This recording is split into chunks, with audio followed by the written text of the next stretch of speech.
नमस्कार दर्शकवृन्द, यहाँहरूलाई हार्दिक स्वागत गर्न चाहन्छु। मनोबल आस्थानुक यो टेलिभिजनको यो विशेष लाइभ विशेष सन्दर्भमा हामी पछिल्लो समयको देशको राजनीतिक घटनाक्रम र समसामयिक विषयवस्तुमाथि चर्चा परिचर्चा बहस विश्लेषण गर्ने प्रयास कार्यक्रममा गर्दै आएका छौँ। र भर्खरै प्राप्त भएको समाचार अनुसार नेकपा एकीकृत समाजवादी पार्टीले आफ्ना मन्त्रीलाई फिर्ता बोलाएको छ भने पार्टीका कयौँ नेतालाई फेरि नयाँ अनुहारलाई आलो पालो, जसलाई यसरी बुझौँ, नेपाली राजनीति अलिकति यो त्यस्तै छ, खेलोमेलो भागभण्डा मिलाउनु पर्ने, सबैलाई हिस्सेदारी पुर्याउनु पर्ने।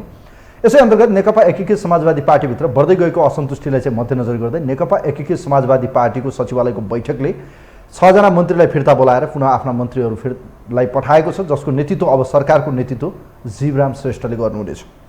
र त्यसैगरी मेटमणि चौधरी, रामकुमारी झाँक्रीको सट्टा पुग्नुहुनेछ, प्रेमालेको ठाउँमा चाहिँ जीवराम श्रेष्ठ, त्यसैगरी चाहिँ श्रम मन्त्रीको ठाउँमा चाहिँ शेरबहादुर कुँवर, किसान श्रेष्ठ बाहिर आउनुहुनेछ। यी लगायतको विषय छन्। खास गरी सत्ता गठबन्धनको देखिएको रस्साकसीको बीचबाट मन्त्रीमण्डल हेरफेरले के अब नेकपा माओवादी केन्द्रले पनि यस किसिमको एक्सर्साइज र कङ्ग्रेसभित्र पनि त्यो हुने सम्भावना छ या छैन। र पछिल्लो समय सत्ता गठबन्धनभित्र केही असन्तुष्टि बढिरहेको देखिन्थ्यो, खास गरी माओवादी केन्द्रका अध्यक्ष प्रचण्ड र त्यसै गरी माधव कुमार नेपालको अभिव्यक्ति सुन्दा कि सत्ता गठबन्धनभित्र नयाँ समीकरणको कहीँ कतै नयाँ एक्सर्साइज सुरु भएको त होइन। प्रधानमन्त्री बन्ने दौडमा जसरी बाहिर अभिव्यक्ति आए, यसले के सत्ता गठबन्धन फेरि एकपटक सङ्कटको घेरामा पुगेको हो लगायतको विषयमा आज कुराकानी गर्दैछौँ। खास गरी नेपाली कङ्ग्रेसभित्र दम्ब के अहङ्कार देखिएकै हो, चुनावी समीक्षा किन हुन सकेन र अहिलेको अवस्थामा चुनावको सम्भावना जसरी कार्तिक र मङ्सिरको कुरा गरिएको छ पहिलो सत्ता, यो सम्भावना कति छ र अहिलेको अवस्थामा कङ्ग्रेस एक्लै चुनावमा जाने या यथास्थितिमा सत्ता गठबन्धनकै भर्याङ टेकेर फेरि चुनावी मैदानमा चाहिँ नेपाली कङ्ग्रेस होमेला। यिनै विषयमा कुराकानी गर्न हामीसँग नेपाली कङ्ग्रेसका प्रभावशाली बौद्धिक नेता आज हामीसँग हुनुहुन्छ मधु आचार्य। उहाँलाई म ढिलो नगरिकन कार्यक्रममा वेलकम गर्न चाहन्छु। आचार्यजी नमस्ते, वेलकम, यहाँलाई स्वागत। धन्यवाद। आराम हुन्छ? एकदम ठिक छु। अब चुनाव पनि सकियो, तपाईँहरू उत्साहित पनि हुनुहुन्छ, अलिअलि दम्ब पलायो भन्ने कुरा पनि आएको छ, अलिअलि काङ्ग्रेसमा अहङ्कार पनि आयो भन्ने कुरा कतिको सत्य हो? यो नेपाली काङ्ग्रेसले नेपालको राजनीतिमा आफूलाई बचाएको पाटो भनेको अहङ्कार र दम्भको पाटो नै हो। किनभने नेपाली काङ्ग्रेस यो मुलुकको धेरै पटक सत्तामा पुग्दै पनि अरू पार्टीलाई कहिले पनि शत्रु या दुश्मनको व्यवहार गर्न जानेन। प्रतिपक्षमै रहँदाखेरि पनि सत्ता पक्षलाई उग्र विरोध गर्नुपर्छ, चर्को आक्रमण गर्नुपर्छ, रेलिङ तोड्नुपर्छ, आगजनी सुरु गर्नुपर्छ, नेपाल बन्द लगातार गर्नुपर्छ भन्ने राजनीति कहिले पनि गरेन। त्यसकारण फेरि एउटा कुरा काङ्ग्रेस झन् यतिखेर त राम्रोसँग के पनि थाहा छ भने यो अहिलेको जनादेश जो स्थानीय निर्वाचनमा प्रकट भएको छ, यो वास्तवमा गाली गलौजको राजनीतिको विरुद्धमा, दम्भ अहङ्कारको राजनीतिको विरुद्धमा र एउटा कमसे कम राजनीतिभित्र अब सहकार्य, सहमति र एकता जो गिरिजाप्रसाद कोइरालाले पटक पटक बारम्बार चाहिँ मतलब सम्झाउने गर्नुहुन्थ्यो, त्यो बाटोमा राजनीति गइरहेको सन्दर्भमा र त्यही बाटोलाई एउटा नेतृत्व पनि गरिरहेको कारणले गर्दाखेरि काङ्ग्रेससँग दम्भ र अहङ्कारको क्लेश पनि छैन। तर विगतभन्दा अलिकति चौडा, अलिकति तपाईँहरूमा चाहिँ साहस बढी आएको कि यसलाई कसरी बुझ्ने होला? प्रचण्डले माधव नेपालको अभिव्यक्ति सुन्यो भने अपमान गर्ने, हाम्रो अस्तित्व नस्वीकार्ने, सबै कुरा आफू मात्रै हो, हामीलाई धोका पनि दिने, हामीलाई प्रयोग पनि गर्ने, हाम्रा भोटले फाइदा पनि लिने, अनि हामीलाई चाहिँ व्यवस्था गर्ने, यो अभिव्यक्ति किन आयो? प्रचण्डले भनिरहनु भएको छ यदि आज अहङ्कार छोड्ने होइन, कङ्ग्रेसले दम्ब देखाइरहने हो भने एमालेको जुन हालत गरेको छ नि, पछारेछौँ नि, त्यही हैसियतमा तपाईँहरूलाई पुर्याइदिन्छु पनि भन्नुभएको छ। उहाँले सुन्नुभयो होला तपाईँले? अब त्यो सुने उहाँले आफ्नो कार्यकर्ताहरूलाई प्रशिक्षण दिने गोप्य थियो, तर बाहिर क्रममा उनीहरूको मनोबल अलि उकास्दिने क्रममा अलि ट्र्याक भन्दा अलि बढी उत्तेजनाको बाटोसम्म पुगेर पनि उहाँले बोल्नुभयो। तर मलाई अहिले पनि के लाग्छ भने यो रिजल्टलाई र यो घटनाक्रमलाई यदि हामीले समग्रतामा हेर्ने हो भने अहिले सबैजना यसबाट लाभान्वित हुनुभएको छ, सबै दलहरू लाभान्वित हुनुभएको छ। काङ्ग्रेसले पहिलाको भन्दा वास्तवमा 90-95 बढी चाहिँ मतलब पालिकाहरू जित्नु धेरै ठुलो उपलब्धि नै भयो भनेर मलाई चाहिँ कति पनि गर्व छैन। मतलब वास्तवमा बरु अपेक्षा गरेको भन्दा हामी कम साइजमै रह्यौँ। कसरी? किन भन्नुहुन्छ भने एउटा ठुलो राजनीतिक दुर्घटना पछाडि त्यो राजनीतिलाई चाहिँ मतलब दुर्घटनालाई करेक्सन गरेर होइन, किनभने लोकतन्त्रकै विरुद्धमा एउटा राजनीतिक ठुलो घटनाक्रम बढ्दै थियो। यो संविधानकै विरुद्धमा एउटा ठुलो षड्यन्त्रभित्र मुलुकलाई हालिसकेका थियो र प्रष्ट भाषा भन्यो भने मुलुक बहुत थोरै समयमा प्रतिगामी चपेटामा पर्दै थियो। भने यसबाट जोगाउनको लागि जो नेपाली काङ्ग्रेसले धैर्यतापूर्वक, संयमतापूर्वक, मेलमिलापपूर्वक र तपाईँको राजनीतिक आस्था र विचारका हिसाबले अत्यन्त पृथक धारमा रहनका साथीहरूसँग पनि जुन किसिमको मेलमिलाप र सहकार्यको कुरामा लिएर गयो, यतिखेर नेपाली काङ्ग्रेसले अहिले पाएको भन्दा पनि जनताबाट अझ बढी रिवार्ड पाउने सम्भावना थियो भन्ने मलाई लाग्छ। र अर्को कुरा म तपाईँलाई तीनवटा कम्युनिस्टहरू एक हुँदा पनि यदि यो घटना भइदिन थियो भने ७४मा हेर्नु भयो नि तपाईँलाई ८३ सीट होइन तपाईँहरूको? होइन, त्यो बेला एकचोटि समीक्षा गर्नुहोस् त। यदि मानिलिनुहोस् हजुर तपाईँहरूले सोचेअनुसार अहिले जुन तपाईँहरूलाई प्रधानमन्त्री, 7वटा प्रदेशको सरकारमा पुर्याउने कुरा, कैयौँ नियुक्तिका कुरा, राजदूतका कुरा, यी सबै त आज कम्युनिस्टकै बलले होइन र? अनि यो दम्ब अहिले किन तपाईँहरूमा पलायो भने यो प्रश्न स्वाभाविक हो कि होइन? उहाँहरूले पार्टी फुटाएर भए पनि तपाईँहरूलाई प्रधानमन्त्री किस्तीमा राखेर दिनुभयो। दम्ब नै हामीसँग भएको भए त यो गठबन्धन गर्न आवश्यकै छैन। त्यो त आवश्यकै हो नि। सत्ताको आवश्यकताले मात्रै तपाईँ हामी सँगै बसेका हौँ, चुनाव त आफ्ना आफ्नै सबले लडौँ भनेर हामी यो चुनावी तालमेलको बाटोमै जाँदैन थिएनौँ होला। चुनावी तालमेलको बाटोमा किन गयौँ त भनेर भन्दाखेरि हामीले दम्ब राख्नु हुँदैन। यतिखेर परिस्थिति एकदमै हामीलाई अनुकूल छ भन्दैमा सहकर्मी साथीहरूलाई, सहयात्री साथीहरूलाई छोडेर हिँड्नु हुँदैन।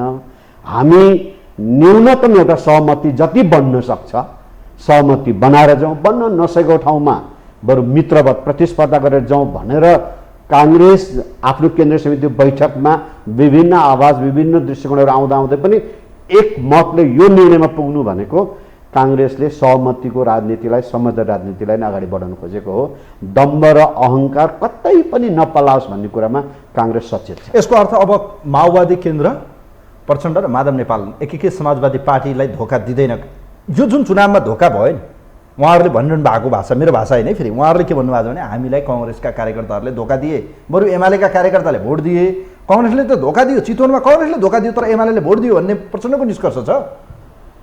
अब म एउटा घटना विशेषलाई तर्क वितर्कमा जाउँ भन्ने जस्तो लाग्दैन र अर्को सत्यता चाहिँ के हो भन्दाखेरि चितवनकै कुरा गर्ने हो भने नेपाली काङ्ग्रेसका साथीहरूले यदि ठुलो छाती बनाएर हँसिया हथौडामा मत नराखेको भए यो परिणाम आउँदैन थियो। काङ्ग्रेसको त मतलब सारा पार्टी चाहिँ मतलब लाग्दा लाग्दै पनि आखिर चाहिँ मतलब विद्रोही उम्मेदवार त हुनुहुन्थ्यो।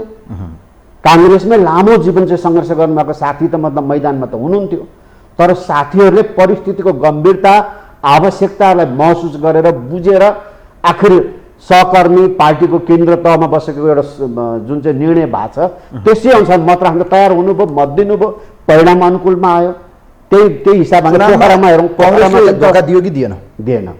इमान्दारीपूर्वक नेपालको निष्कर्ष हामीले भोट हाल्यौँ, उहाँहरूले भोट हालिदिनु भएन। एउटा कुरा के छ, अझ बढी जित्थ्यौँ हामी भन्ने उहाँहरूको त रह्यो नि त अपेक्षा। एउटा कुरा के छ भन्नुहुन्छ भने तपाईँको मत भने व्यक्तिले गएर हाल्ने हो, स्वतन्त्रताको विषय हो। पार्टीको एउटा निर्णयको डकुमेन्टले गएर मत हाल्दैन होइन। र अर्को कुरा के छ भन्दाखेरि धेरै ठुलो तिक्तताको बिचबाट हामी हिजो गुज्रेकै थियौँ, यो कुरा कुनै लुकाउनु पर्ने कुरा होइन। भनेपछि त्यो ब्याकग्राउन्ड त्यो रहँदै पनि र आज एकता भएर आइसके पछाडि पहिलो निर्वाचनमा यो सकारात्मक रिजल्टमा चाहिँ मतलब देखिनु भनेको यसलाई हामीले उपलब्धिपूर्ण मान्नुपर्छ। यो तालमेलमा रहेका सबै दलहरूको यो चुनावमा उपलब्धि जित भयो, काङ्ग्रेसको बढी जित भयो कि माओवादी र एकीकृत समाजवादी पार्टी? यस्तो छ, नेपाली काङ्ग्रेसको नि पहिलाको भन्दा सिट सङ्ख्या फाइदा कसले लियो? माओवादीको पनि पहिलाको तुलनामा सिट सङ्ख्या थपियो र एकीकृत समाजवादी साथीहरूको पनि पहिलो पटक जबकि उहाँको सङ्गठन निर्माण गर्ने क्रममै हुनुहुन्छ, चरणमै छ भने त उहाँहरू आफैले भनिराख्नु भएको छ भने त्यो हुँदाहुँदै पनि उहाँहरूले पनि जति ठाउँमा जित्नु भएको छ हैन। महानगरपालिका जित्नु भएको छ, उपमहानगरपालिका जित्नु भएको छ, नगरपालिकाहरू जित्नु भएको छ, गाउँपालिकाहरू जित्नु भएको छ भनेपछि मतलब मान्छेले अपेक्षा गर्नुलाई धेरै गर्नुलाई अन्यथा भएन। काङ्ग्रेसले पनि योभन्दा धेरै सिट चाहिँ मतलब जित्छु भने जस्तो मैले भने नि तपाईँलाई, वास्तवमा अपेक्षाकृत भन्दा कमै भएको छ। हामी पनि भन्दैछौँ, एमाले पनि के अरे तपाईँको चाहिँ एकीकृत समाजवादीले पनि अपेक्षा गरेर कम जित्यौँ या माओवादी कम जित्यौँ भन्नेलाई अन्यथा हुँदै होइन। तर जति जित्या छौँ त्यो तालमेलको परिणाम स्वरूप जित्या छौँ, पहिलाको भन्दा अहिले थप प्राप्ति नै गरेका छौँ। यसको एउटा कारण कम्युनिस्टहरू फुटको फाइदा त पाइयो होइन, त्यो त मान्नुहुन्छ नि। कम्युनिस्ट एक भयो भने गाह्रो हुँदो रहेछ, कम्युनिस्टहरू फुट्दा चाहिँ एउटा निर्वाचनको एउटा हाम्रो अभ्यास चाहिँ के छ भन्नुहुन्छ भने नि, कम्युनिस्ट मित्रहरू विभिन्न किसिमका पार्टी या घटकमा रहँदै पनि उहाँहरूको चाहिँ अघिल्लो दिनसम्म झगडा गर्ने, रातारात चाहिँ मतलब सिट तालमेल गर्ने र भोलिपल्ट फेरि मिलेर चाहिँ भोट हाल्ने एउटा अभ्यासबाट उहाँहरू गुज्रेरै आउनुभयो। जस्तै सोभियत चुनावहरूमैदेखि नै सबै चुनावहरूमा चाहिँ उहाँहरूको चाहिँ फुट्ने पनि जुट्ने पनि जुट्दाखेरि मिलेर जाने पनि एउटा अभ्यासको क्रमबाट उहाँहरू आउनुभयो। तर वामपन्थी शक्ति र नेपाली काङ्ग्रेसको बिचको यो किसिमको अभ्यास विद्यार्थी जीवनमा पनि थिएन होइन, यहाँभन्दा अगाडि पनि धेरै अभ्यास होइन। त्यस कारणले गर्दाखेरि अब अहिले एउटा चाहिँ मतलब केन्द्रीय निर्णय गरेरै अफिसियल्ली पहिलो पटक हामी गइरहेछौँ र पहिलो पटक चाहिँ मतलब भोट यो जुन ट्रान्सफर भएको छ, यति ट्रान्सफर भएकोलाई तपाईँको नजरमा गठबन्धन चुनावमा सफल हो भन्ने कुरा मान्नुपर्छ। चुनावमा सफल भयो त्यसो भए गठबन्धन तपाईँको नजरमा as a view of individual, तपाईँको पोइन्ट अफ भ्यू? सबै गठबन्धनमा रहेका दलहरूले आफ्नो पहिलाको तागतभन्दा वृद्धि गरेको हिसाबले यसलाई सकारात्मक मान्नुपर्छ। ओके, अहिले सत्ता गठबन्धनभित्र फेरि एउटा सङ्कटको बादल आयो भनेर प्रक्षेपण एक किसिमको एनालाइसिस राजनीति वृत्तमा छ र कैयौँले भन्न थालेका छन्। खास गरी हामी सुनिरहेका छौँ पूर्व प्रधानमन्त्री पार्टीका शीर्षस्थ नेताहरू माधव नेपाल प्रचण्डले भनिरहेको अभिव्यक्ति, हामीलाई प्रधानमन्त्रीको अफर आएको छ, सत्ता समीकरण फेरबदलको सङ्केत पनि भएको सङ्केतहरू उहाँहरूले दिइरहँदा यो घटनाक्रम बार्गेनिङका निम्ति गरिएको यो टुल्स हो कि साँच्चीकै फेरि कम्युनिस्टहरू एक हुने एक्सर्साइज भएको छ कि कहीँ कतै त्यो शक्तिले फेरि एकपटक नयाँ चुनाव यो प्रदेश र सङ्घको निर्वाचनभन्दा पहिले फेरि त्यो किसिमको खिचडी पाक्छ कि भन्ने शङ्का मात्र, राजनीतिमा इम्पोसिबल भन्ने कुरा होइन। यसलाई जे पनि सम्भव, यसलाई दुवैतिरबाट हेर्न सकिन्छ। एउटा त राजनीति अब अँध्यारो कोठाबाट मात्र धेरै चल्दैन है भन्ने कुराको राम्रो सङ्केत पनि आयो कि पूर्व प्रधानमन्त्रीज्यूहरूले आफूलाई प्रधानमन्त्रीको अफर आएको कुरा लुकाएर छिपाएर मनभित्र राखेर त बस्नु भएन त। कसले गर्यो? बाहिर सार्वजनिक कसले गर्यो होला? त्यो एमालेका नेताहरूले भन्नु भएको छ हामीले गरेकै छैन, अनि किन भन्नुभयो उहाँहरूले? अब यस्तो छ, एमालेका ठुला नेताहरूले चाहिँ मतलब हामीलाई अफर गर्नु भएको छ भनेर पूर्व प्रधानमन्त्रीज्यूहरूले मिडियामै आएर भन्नुभएको छ, सार्वजनिक रूपबाटै भन्नुभएको छ। अनि एमालेका चाहिँ मतलब साना नेताहरूले चाहिँ होइन हामीले यो गरेकै छैन भनेर भन्ने कुरामा चाहिँ तालमेल छैन भने त्यो अफर आएकै छ, पक्कै आएको हुनुपर्छ। नत्र भने के मतलब पूर्व प्रधानमन्त्रीज्यूहरू चाहिँ मतलब त्यति कच्चा र केटाकेटी खेलाडी हो र?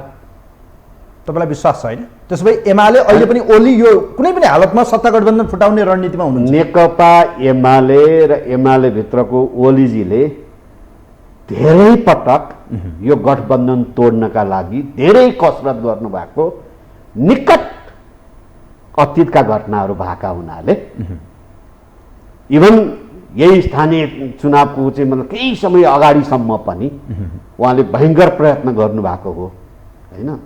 त्यसले गर्दा अहिले यो चाहिँ अब रिजल्ट आइसके पछाडि, किनभने उहाँले त धेरै ठुलो एक्सपेक्ट गर्नुभएको थियो होइन, भनेपछि उहाँलाई त एकदमै जनताले त साइज डाउन गरिदिए, लोपार्दिए होइन। अझ कस्तोसम्म दुर्भाग्य भयो देखिनु उहाँले यदि यसलाई पढ्ने हो भने त भने उहाँ जहाँ जहाँ गएर ठुल्ठुला आमसभा गर्नुभयो त्यहाँ सबै हार्यो, त्यो सबै ठाउँ हार्यो। यसको मतलब त के भन्दाखेरि उहाँको जोकरीपना सुन्न मान्छे आए तर राजनीतिमा जोकरीलाई एक्सेप्ट गरेनन् होइन। जनताहरू चाहिँ मतलब भाषण सुन्नलाई मनोरञ्जन लिनलाई आए तर भोट मत नराख्नुको मतलब के त भन्दाखेरि यो तिम्रो गाली गलौजको राजनीतिलाई स्वीकार गरेनौ भनेर फर्के र मत दिएनन् होइन। त्यस कारणले गर्दाखेरि उहाँले अब जसरी पनि मलाई सत्ता चाहिएको छ पहिला त मतलब घुमाइफिरा दुनियाँ गरेर चाहिँ प्रचण्डजीलाई अल्बलाउनु भयो, सत्तामा आफू पुग्नुभयो, आधा भन्नुभयो, आधा सिद्धिने बेला भइसकेपछि उसलाई दिँदै नदिनको लागि अर्को रणाको मचाउनु भयो, आखिर पार्टी नै तोडेर चाहिँ मतलब लाताने लखेट्नु भयो, खेद्नु भयो होइन। भलै त्यति हुँदैन, उहाँले आफ्नो जोगाउनु खोज्नु भएको थियो, जोगाउनु सक्नु भएन होइन। भने अहिले फेरि सत्ताबाट टाढा एकछिन पनि बस्न नसक्ने ओलीजीले यो सारा तिग्रमहरू गर्नु भएन, खेल खेल्नु भएन होला भन्ने चाहिँ लाग्दैन। अब यो परिस्थितिमा चाहिँ प्रचण्डप्रति तपाईँहरूको विश्वसनीयता के छ भन्ने कुरा उहाँले बोल्नु पनि भयो, तर म यथास्थितिमा गठबन्धनको पक्षमा छु, म तोड्दिनँ भन्नुभयो। मलाई अफर म मेरो ठाउँबाट भनौँ, आजसम्मको उहाँहरूको उसबाट विश्वासबाट भनौँ कि यो जुन गठबन्धन छ यो आगामी निर्वाचनसम्म आसानीसँग जान्छ। यसका बरु केही कमी कमजोरी छन् भने त्यसको सूक्ष्म विश्लेषण होला, समीक्षा होला, त्यसबाट लिनुपर्ने चाहिँ मतलब सुधारात्मक कुराहरू पनि दलहरूले आपसमा लिएलान्। तर यो आगामी निर्वाचनसम्म यो गठबन्धन जान्छ। यदि उहाँहरूसँग चाहिँ के भन्दाखेरि नैतिकता होइन, यदि चाहिँ मतलब यदि अन्यथा स्वार्थ होइन, पछाडि कुनै किसिमको नियत आकाङ्क्षा भइदिएको भए यसरी चाहिँ मतलब हामीलाई एमाले या ओलीहरूले चाहिँ मतलब यो लोभ देखाइरहेछन् भनेर कुरा लिएर उहाँ सार्वजनिक रूपमा बाहिर आउनुहुन्न थियो। बरु त्यसैमा वार्तालाई अझ घनीभूत बनाएर बन्ने बाटो खोज्नुहुन्थ्यो होला नि त, बरु त्यो सुनिश्चित गर्नुहुन्थ्यो होला नि त। भनेपछि बाहिर प्रष्ट बोलेर आउनु भनेको के त भनेर भन्दाखेरि गठबन्धनलाई प्रष्ट रूपले हामी अगाडि बढाउँछौँ। गठबन्धन तलमाथि हुँदैन, म त्यो अवस्था देख्दिनँ। तर एक किसिमको मनभित्र चाहिँ अलि चिसो पसेको जस्तो तपाईँहरू पनि त्यो रणनीतिमा यदि यिनीहरूले धोका दिए भने राजनीतिमा हेर्नुहोस् धोकाधडी त जतिखेर पनि हुन्छ। एमालेसँग कङ्ग्रेस मिलेर नयाँ सत्ता समीकरण हुने या कङ्ग्रेसले यसै सरकार नबनाइकन सिधै चुनावमा जाने सम्भावना कति छ? मलाई त्यसमा अझै पनि के लाग्छ भने गठबन्धनमा रहनुभएका जो दलहरू हुनुहुन्छ उहाँहरूले यो अलिकति असन्तुष्टि देखाइराख्नु भनेको चाहिँ के भन्दाखेरि अब प्रदेश या प्रतिनिधि सभाको निर्वाचनको बेलामा अलिकति अलिकता योभन्दा अझै सम्मानजनक ठाउँ पाइन्छ कि अझै चाहिँ महत्त्वका हिसाबले हेर्नको लागि आफूलाई अलिक बाध्य गर्न सकिन्छ कि भन्ने सम्मको गुनासाहरू हुन सक्छन् होइन। तर अहिले यो गठबन्धन तोडेर एकदमै नितान्त नयाँ कोर्समा उहाँहरू जानुहुन्छ भन्ने मलाई लाग्दैन।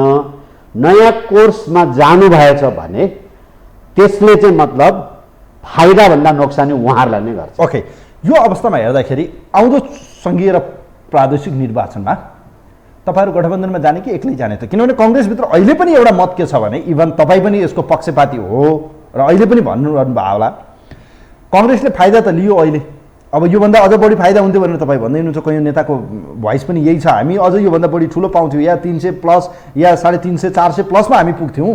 भलै त्यो नतिजा अहिले जे जस्तो भए पनि सङ्घ र प्रदेशमा कङ्ग्रेसको स्ट्राटेजी के? गठबन्धनको सहयात्री दललाई लगेर सँगै जाने, चुनावमा भागभन्डा मिलाएर जाने कि एक्लै जाने, के गर्ने तपाईँहरू? म तपाईँलाई एउटा कुरा बताइदिउँ, यो गठबन्धनको जुन स्थिति गइरहेछ नि यसलाई एउटा संस्कृति नै बनाउने कुरा चाहिँ गलत हुन्छ है। यो गठबन्धनको कुरोलाई स्थायी नै स्वरूप दिनु यो हामीले अपनाएको राजनीतिक प्रणालीकै विरुद्ध हुन्छ। हामीले राजनीतिक प्रणाली के भन्यौँ? जतिखेर संविधान लेखिँदै थियो त्यो बेला एउटा बहस थियो त, बहुदलीय शासन प्रणाली मात्रै भन्ने कि भन्ने थियो। तर नेपाली काङ्ग्रेस नै हो र त्यसले नेपाली काङ्ग्रेस आवाजलाई पछि चाहिँ मतलब अरू साथीहरूले पनि अरू दलहरूले पनि साथ दिनुभयो कि नेपाल के भन्यो भन्दाखेरि बहुलवादमा आधारित प्रतिस्पर्धात्मक बहुदलीय शासन प्रणाली हो यो। त्यसकारण यो दलको बीचमा प्रतिस्पर्धा हुन पर्ने यो शासन प्रणालीको बेसिक नेचर हो।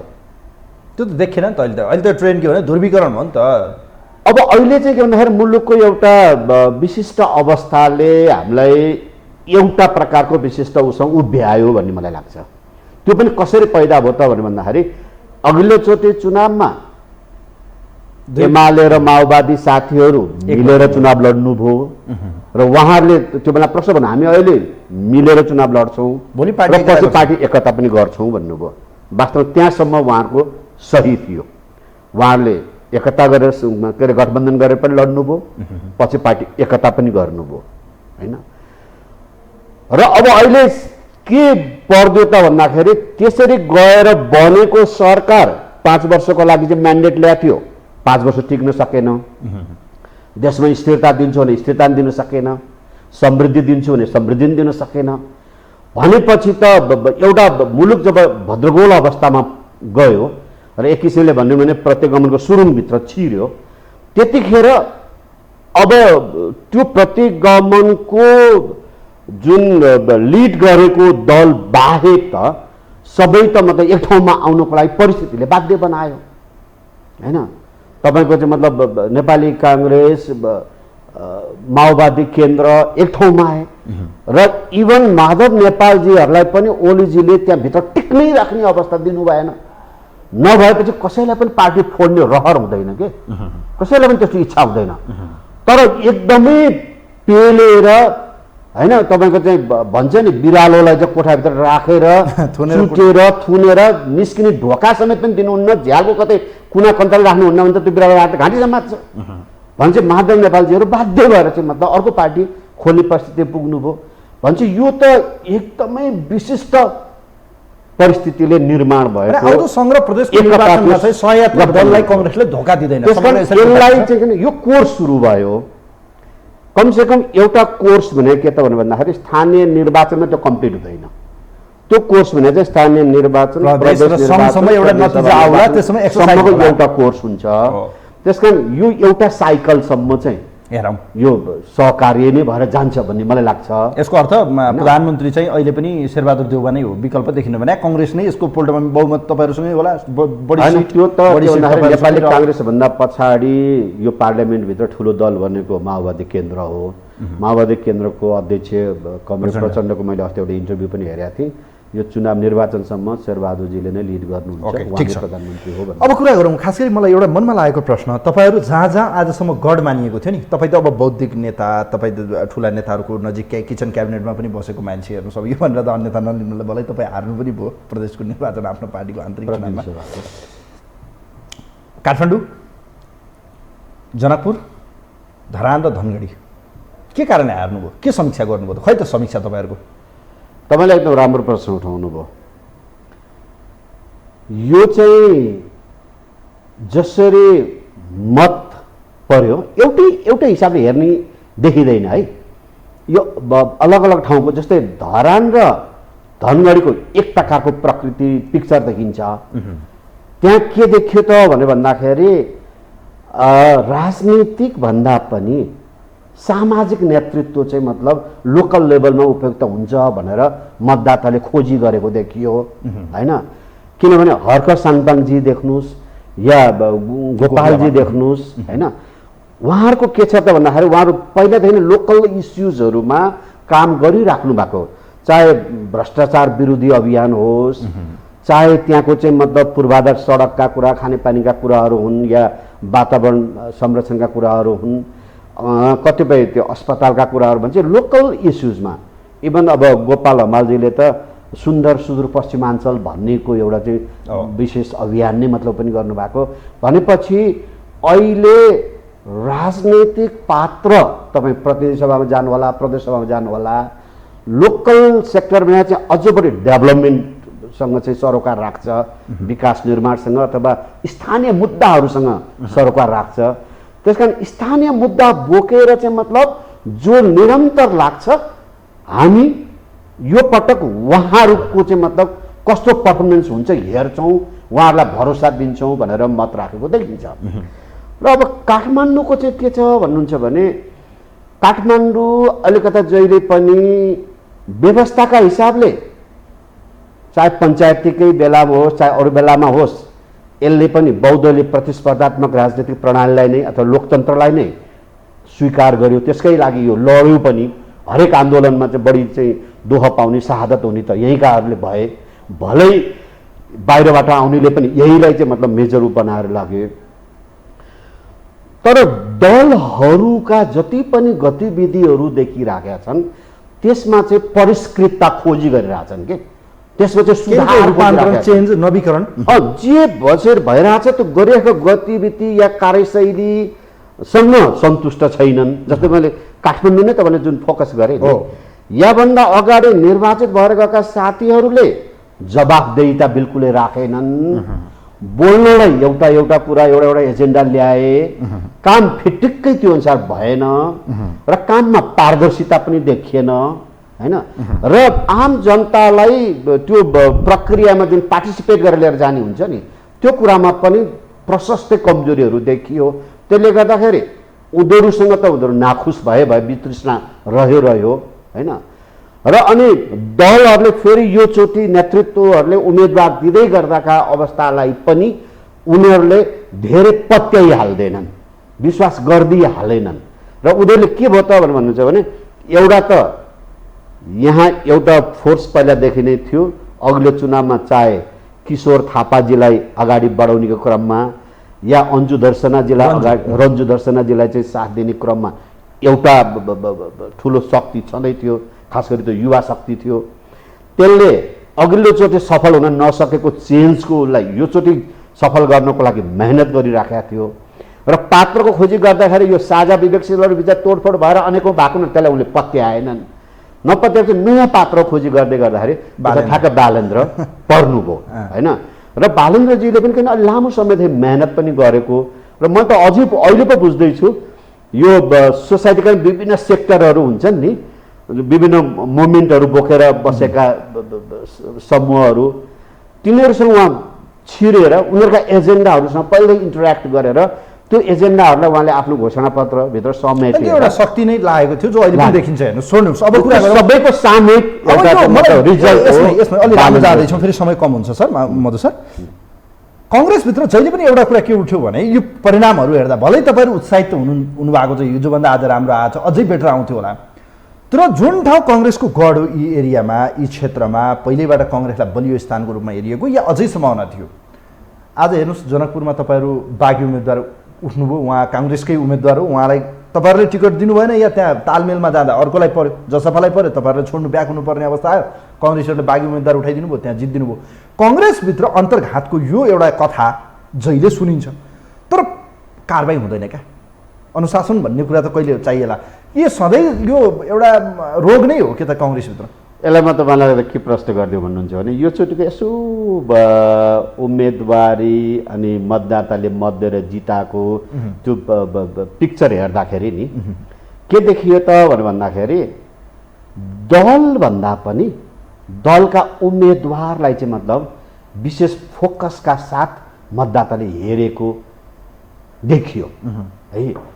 कस्तो भएको छ भने जुन तपाईँले अघि नै भन्नुभयो, तालमेलै गर्दाखेरि पनि जहाँ तालमेल वास्तवमा सही ग्राउन्डमा उभिएर भएको थिएन या धरातलीय एउटा यथार्थता हुन्छ नि त्यसलाई पक्रेर भएको थिएन, त्यहाँ तालमेलको लागि पनि स्वीकार गरेनन् मतदाताले। म तपाईँलाई मेरै जिल्लाको भन्छु, जस्तै धुलीखेलमा होइन, त्यहाँ चाहिँ मतलब ठुलो जनमत नेपाली काङ्ग्रेसको पक्षमा थियो। अब तपाईँको एकीकृत समाजवादी भर्खर सङ्गठन निर्माण गर्दै हुनुहुन्थ्यो, उहाँहरू खास गरी सहरी एरियाभित्र धुलखेल कोर एरियामा हुनुहुन्थ्यो, बाहिर धेरै फैलिसक्नु भएको थिएन होइन। र त्यहाँ अब तालमेलको स्थितिले के भन्दाखेरि काङ्ग्रेसको प्रमुख यदि समाजवादीको प्रमुख भएको भए त्यहाँ दुइटै मजासँग चुनाव जित्नुहुन्थ्यो, तर समाजवादीको प्रमुख काङ्ग्रेसको उपप्रमुख भइदिनाले गर्दाखेरि त्यहाँ यस्तो असन्तोष तलैबाट निस्क्यो कि नेपाली काङ्ग्रेसको नगर सभापतिले नै विद्रोहमा चुनाव लड्नुभयो र यति ठुलो मत ल्याउनु भयो। वास्तवमा भन्नुहुन्छ भने अब सुरुदेखि अन्तिम समयको मतगणनाको जे चाहिँ मतलब उहाँले उ गरेको होइन निर्धारण गरेको आचार संहिता त्यसैमा उभिएर गरे भए पनि चुनाव विद्रोहीले जितेको होइन। र तपाईँको कस्तो अहिले धेरै ठाउँमा त तपाईँहरूले गल्ती त गर्नु भएको रहेछ नि त, आफ्नो जनमत भएको आफ्नो गढ एरिया अरूलाई दिँदाखेरि त घाटा त बेहोर्नु पर्दो रहेछ नि त। हो, त्यसकारण मैले होइन त भन्नु त, त्यसकारण अरू साथीहरूले चाहिँ मतलब गुनासो गर्दै गर्दाखेरि कतिपय कुरा के हुन्छ भने काङ्ग्रेसले पनि त एकतामा जानेका कामले गर्दाखेरि तालमेलमा जाने कामले गर्दाखेरि त वस्तुगत अवस्था तल नभइकन भएका निर्णय पनि त स्वीकारेर त कार्यकर्ताहरू मतलब के अरे नेताहरू त हिँडे, तर कार्यकर्ताले मतदाताले एक्सेप्ट गर्दैन त त्यो छुट्टै कुरा हो। जस्तो तपाईँले जुन मनोजीको कुरा गर्नुभयो नि जनकपुरमा शाहजीको होइन, अब यस्तो अवस्था भइदियो कि उहाँ अघिल्लोचोटि चुनाव लडेर हार्नुभएको, यो बिच यति ज्यादा मेहनत गर्नुभयो जनताको बिचमा भिज्नुभयो लाग्नुभयो काम गर्नुभयो कि जनताले अहिले मनोज भन्ने बेला थियो। अब एउटा केन्द्रबाट तालमेलको अवस्थामा हुँदाखेरि त्यो चाहिँ मतलब हामीले सद्भावनाले अब के गर्ने त मनोजजीलाई रेड कार्पेट लगाएर स्वागत गर्ने कारबाही गर्ने त मेरो प्रश्न होइन। अब के गर्ने भन्नु न। अब पार्टीले एउटा कुरा सुन्नुहोस् है, कारबाहीको विषयमा अब नयाँ हिसाबले सोच्नुपर्ने परिस्थिति सबै दलहरूलाई आयो भन्ने मलाई लाग्छ है। किन भन्नुहुन्छ भने अहिले साँच्चै काङ्ग्रेस मात्रै अन्तर्घात भयो होइन, एमाले लगाएर सोध्नुहोस्, हामीभित्रको चाहिँ चरम अन्तर्घातले गर्दाखेरि ओलीजीको त निष्कर्षै निस्क्यो नि, हेर्नु भयो अनुशासनहीनता भयो भने घनश्याम भुषाललाई दण्ड बजारी सक्छ। अब माओवादी साथीहरू पनि हामीभित्र पनि अनुशासन धेरै कमजोर भयो भनेर चाहिँ मतलब भनिराख्नु भएको छ। नम्बर 1, अहिले तपाईँहरूले यो जब तालमेल गठबन्धनको राजनीति बढ्यो नि, म त यसलाई सैद्धान्तिक हिसाबले के भन्छु भने क्याडस बेस्ड पोलिटिक्सलाई अब बिस्तार मास बेस्ड पोलिटिक्समा जाँदै हुनुहुन्छ। यो मास बेस्ड पोलिटिक्समा जाने बेलामा अनुशासन अब कसरी गर्ने, के गर्ने, अब यसलाई कसरी पुनर्विचार गर्ने हो भन्ने कुरा सबै दलभित्र प्रश्न चिन्ह आयो। अब त्यो पहिला जस्तो चाहिँ मतलब तपाईँले ठाडो यो गरिस् त्यसलाई कारबाही भनेर भन्ने अवस्था पनि हामीले नै दिन सकेनौँ। किन कतिपय त निर्णय हामी केन्द्रले गर्ने, हामी जिल्लाले गर्ने, हामी हाम्रो तहबाट मिस्टेक गर्ने, मिस्टेक भएको भन्ने कुरा त छरपष्ट सबै देखियो पनि। अनि अब कारबाही कसलाई गर्ने? के कारबाही आफैबाट सुरु गर्नु पर्यो, हामी आफूलाई मनोजीलाई रातो टिका लगाएर भव्य खादामाला लाउनु पर्ने भयो। त्योभन्दा पनि आखिर राजनीतिमा सङ्गठन चाहिन्छ, जनाधार चाहिन्छ, जनसमर्थन चाहिन्छ। त्यसकारणले गर्दाखेरि त्यस्तो स्थितिमा के उपाय एउटा खोज्ने हो, बसेर सरसल्लाह गरेर उपाय खोज्नु पर्छ र जनसमर्थन जनआधारलाई चाहिँ फेरि पन्छाएर अनि दलको झन्डा मात्रै भनेर बस्ने स्थिति पनि मास बेस्ड पोलिटिक्समा हुँदैन। देशको राजनीति बडो नयाँ ढङ्गबाट अगाडि बढिरहेको तपाईँले पनि भन्नुभयो। अहिलेको लडाइँ तपाईँहरूको कोसँग हो? अब एमालेसँगै हो, अझ पनि अझ एमालेलाई ठेगान लगाएर पुगेन, अझ कति लाउने? म चाहिँ त्यो देखिरहेको छुइनँ। म चाहिँ के छ भन्नुहुन्छ भने अलि राजनीतिक विचारमा आधारित भएर एजेन्डामा आधारित भएर चाहिँ मतलब प्रतिस्पर्धा हुन सकेन कि भन्ने मलाई मेरो एउटा चिन्ता छ। त्यो देख्यो नि आमसभाहरूमा अभिव्यक्ति सुन्दा थाहा हुन्छ नि। किनभने खास गरी के भन्दाखेरि किन दलहरू अलग अलग हुन्छन्, दलीय व्यवस्था किन गर्छौँ भने भन्दाखेरि त ती दलहरूको विचार आफ्नो आफ्नो किसिमको हुन्छ र विभिन्न इस्युजहरूमा पनि आफ्ना आफ्ना किसिमका धारणाहरू हुन्छन् होइन। र जनताले तीमध्ये कुन चाहिँ धारणालाई रुचाउँछ त्यो चाहिँ मतलब निर्वाचित भएर जान्छ, त्यो दलले अनुमोदन पाउँछ भन्ने नै हो होइन। अब यहाँ त हामी सबै रालगोल हुन थाल्यौँ है। अब के भन्दाखेरि एउटा सैद्धान्तिक रूपले मैले कुरा गरेँ, एउटा पश्चिम फर्किने एउटा पूर्व फर्किने अनि जबरजस्ती एउटा चाहिँ मतलब तालमेल र एकताको डोरीले बाँधिदिने, अब भोट चाहिँ यो तालमेललाई हामीलाई देऊ भनेर भन्ने स्थिति कहिलेसम्म गर्ने? त्यस कारणले गर्दाखेरि मैले अघि नै पनि भने यो बहुलवादमा आधारित प्रतिस्पर्धात्मक बहुदलीय शासन प्रणाली नै अपनाउने बाटोमा जाने हो भने काङ्ग्रेस आफ्नो सिद्धान्तमा प्रष्ट छ। जस्तै काङ्ग्रेसले त मतलब जे भन्छ आफूलाई लोकतान्त्रिक समाजवादी पार्टीका रूपमा प्रस्तुत गर्छ, त्यही अनुसार कार्यक्रम ल्याउँछ, योजनाहरू ल्याउँछ र कम्युनिस्ट साथीहरूले चाहिँ मतलब के आफूलाई चाहिँ साम्यवादी नै भन्ने हुने, साम्यवादीकै हिसाबले लिएर आउनु होला होइन, अथवा के हो त्यो ल्याउनु होला। अब राप्रपाहरू जस्ता पार्टीहरूले चाहिँ दक्षिणपन्थी आफ्ना दृष्टिकोणहरू के छन् त्यो किसिम ल्याउनु होला, जनताले त्यसलाई साथ दिनुहुन्छ होइन। त्यसकारण यो स्थायी प्रकृतिको गठबन्धनमा जाने, अब हङ पार्लियामेन्ट भयो भने सत्तामा गठबन्धन बन्ने कुरा पो स्वाभाविक हुन्छ त। त्यसमा पनि एउटा के छ भन्दाखेरि हामीले त न्यूनतम साझा कार्यक्रमहरू बनाएर गर्ने चलन हो नि, यो त विश्वव्यापी चलन छ नि। तर चुनावमै गठबन्धन अनि स्थानीयमै गठबन्धन सबैमा गठबन्धन त्यसो हो भने त त्यो अलग अलग पसल थापेर किन भन्ने, पार्टी एकता भइदियो पनि पार्टी एउटै पार्टी बनाएर। सर अब तपाईँ त आफै पनि यो चुनावमा भोग्नु भएको छ, कङ्ग्रेसभित्र त्यो ट्रेन्ड पनि छ, अहिलेको दलीय व्यवस्था चुनाव पनि हेर्नुभयो कति भड्किलो कति खर्चिलो भयो, कङ्ग्रेसभित्र टिकट वितरणमा मनी मसल कति काम गर्यो? त्यो जति बाहिर हल्ला खल्ला छ त्यस्तो अनुसार भएको छैन। योचोटि काङ्ग्रेस अलि बढी सिरियस पनि थियो चुनाव जित्ने साथीहरूलाई नै गर्नुपर्छ भन्ने कुरामा। र मलाई लाग्छ अहिले जुन स्वतन्त्र ठाउँ ठाउँमा साथीहरू जित्नु नि, अब सङ्केतै हेर्ने हो भने पश्चिमबाट स्वतन्त्र जित्ने एउटा आयो, पूर्वबाट स्वतन्त्र जित्ने अरू, फेरि ठुला ठुला चाहिँ उपमहानगरपालिका, अनि महानगरपालिका केन्द्रबाट आयो, अनि बिचबिचमा ठाउँ ठाउँमा पनि फेरि त्यसै गरी चाहिँ मतलब स्वतन्त्र जितेर आए होइन। यसको मतलब त के भन्दाखेरि दलभित्र पनि राम्रो छवि भएका, राम्रो विचार भएका, असल सज्जन इमान्दार पात्रहरू चाहिन्छ है भन्ने किसिमको सन्देश त प्रशस्त आइसक्यो। त्यसले गर्दाखेरि आगामी दिनमा यी सबै दलहरूबाट राम्रा क्यान्डिडेटहरू नै आउँछन्, जनअपेक्षित क्यान्डिडेटहरू नै आउँछन् भन्ने कुरामा चाहिँ यो पनि एउटा लेसन हो, त्यो सबक हामी सबैले सिक्छौँ भन्ने लाग्छ मलाई। अन्त्यमा एउटा मात्रै प्रश्न सर तपाईँलाई, देशको राजनीति गरेको झन्डै लामो समय तपाईँको पनि भयो, 4-5 दशक तपाईँले पनि बिताइसक्नुभयो। देशको राजनीति यही घटनाक्रम, यिनै दल, यिनै पात्र, यिनै व्यक्तिको वरपर देशको बागडोर चाबिताला यिनकै वरपर छ। महँगी त्यत्तिकै बढेको छ, आर्थिक वृद्धि दर अहिले हामीले हेरेर आएका छौँ, विदेशी क्रमहरू घटेको छैन। नेपालभन्दा बढी बाहिर जानु पऱ्यो भने हामी चाहिँ 4 कोस अहिले नै उफ्रिन थाल्छौँ, ओहो हामी त जान पाइने भयो। एउटा मानसिकता हाम्रो देशको हामीले व्यवस्था परिवर्तन गऱ्यौँ सर, तर अवस्था परिवर्तन भएन। दलहरूलाई हामीले जहिले दोष दियौँ, दलहरूले पनि कहीँ सचिनु भयो होला, कहीँ सुध्रिनु भयो, कहीँ अझै मिस्टेक छ, अझै सुध्रिने क्रममा हुनुहुन्छ। यो राजनीतिक किचलो, राजनीतिक कोर्स कहिलेसम्म लडाइँ लडिरहने सर? अब हाम्रो अवस्था कहिले परिवर्तन हुने, हाम्रो पिँढी कहिले चेन्ज हुने सर? होइन, एकदमै तपाईँ जायज विषयमा आउनुभयो र मलाई लाग्छ अहिले नेपालको राजनीतिको भित्ता भित्ताले बोलेको पनि स्वर यही नै हो है। यो कुरो मलाई पनि फिल भइरहेछ। म धेरै कुरा जम्मा 2टा विषयमा, एउटा रासायनिक मल, यो देशका किसानहरूले कहिले कहिले खेती गर्छन्, कुन खेती गर्छन्, कुन एरियामा कुन बढी खेती हुन्छ, त्यसलाई कुन मल चाहिन्छ, कुन मात्रामा चाहिन्छ भन्ने कुरा हाम्रा नीति निर्मातालाई थाहा छैन के भर्खर मल चाहिन थाल्या हो।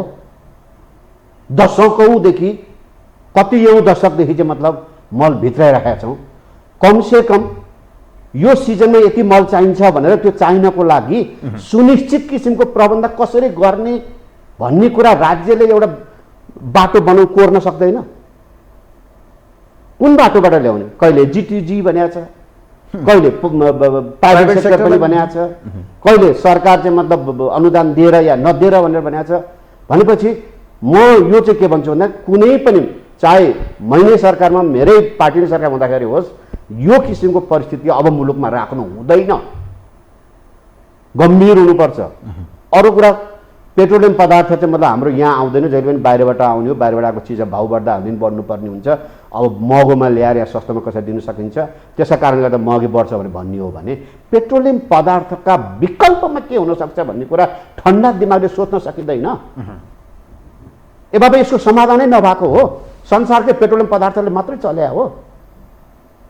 ग्रिन एनर्जीका कुराहरू आएको छैनन्, अरू इनर्जीका कुराहरू आएको छैनन्।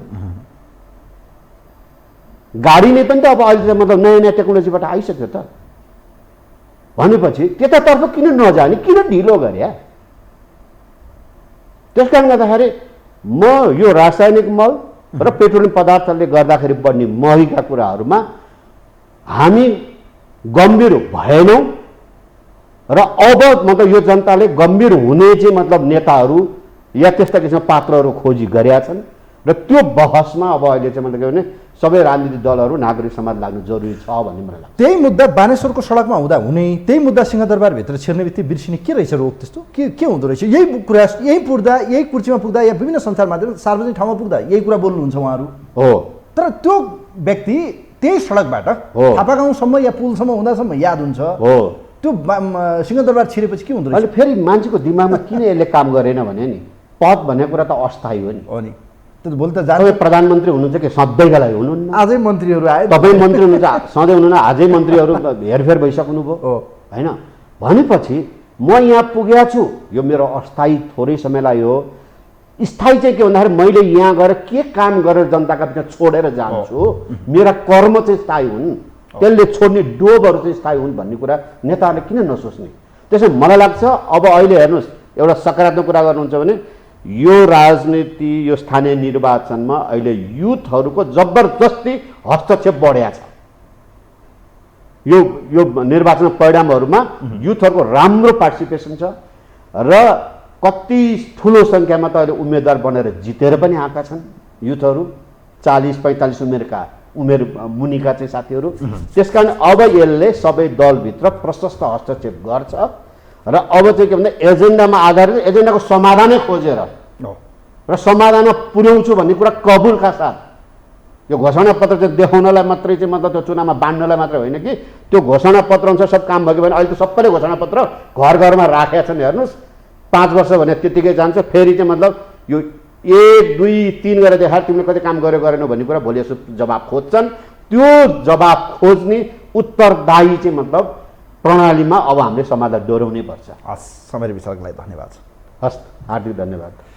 दर्शकवृन्द, यो विशेष संवादमा हामीसँग नेपाली कङ्ग्रेसका नेता मधु आचार्य आज हामीसँग हुनुहुन्थ्यो। विशेष गरी पछिल्लो समय सत्ता गठबन्धनभित्र देखिएको केही असन्तुष्टि, अहिलेको अवस्थामा समीकरण फेरबदलको सम्भावना कति छ र खास गरी कङ्ग्रेसभित्र बागीको समस्या जहिले पनि हुने या अन्तर्घातको समस्या हुने, समीक्षात्मक रूपमा कङ्ग्रेसले के अनुशासनको कारबाही गर्ला या नगर्ला लगायत देशको समग्र राजनीति विषयवस्तु र देशप्रति बडो चिन्ता व्यक्त गर्दै अब एजेन्डाको राजनीतिमा चाहिँ नेताहरू आउनुपर्ने र रूपान्तरण र नेताहरू सुध्रिनुपर्ने उहाँको जोरदार माग रह्यो। कार्यक्रमलाई यहीँ बिट मार्छु। कार्यक्रम हेरिदिनुभयो, यहाँप्रति आभार व्यक्त गर्दै आजको विशेष अङ्कबाट कार्यक्रमको अतिथिसँगै कार्यक्रमबाट म पनि बिदा हुन्छु। नमस्कार।